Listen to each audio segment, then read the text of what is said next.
I greet you all in Jesus' mighty name. This morning I want to share with you the book of Philippians, chapter 3 and verse 13, the A part. This is what the Word of God says. Forgetting those things which are behind and reaching forward to those things which are ahead.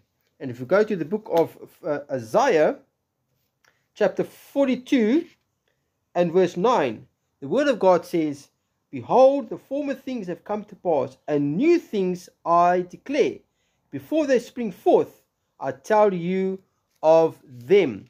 And also the same book of Isaiah chapter 43 and verse 19 says, Behold, I do a new thing. Now it shall spring forth. Shall you not know it? My brother and my sister, as we end this year of 2025 and we're entering 2026, the Lord wants to come and do a new thing in our lives. We need to forget those things which are behind. The things that happened to you in this year 2025, God wants you to forget about it. He says, remember the former things no more. The Apostle Paul says he forgets those things which are behind.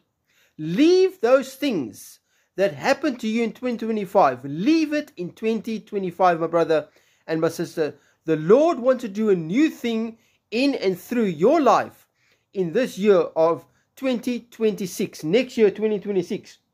Here it says, he forgetting those things which are behind and reaching forward to those things that are ahead.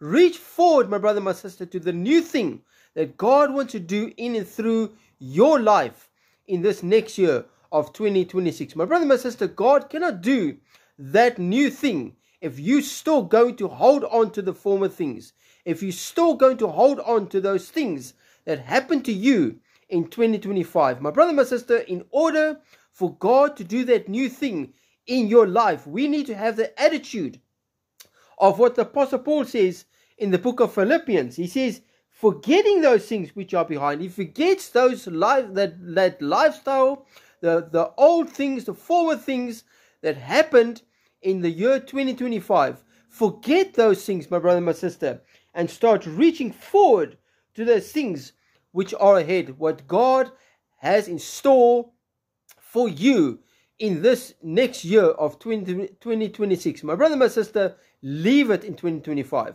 Reach forward to those things that God has for you in the next year of 2026. My brother, my sister, God wants to do a new thing in and through your life.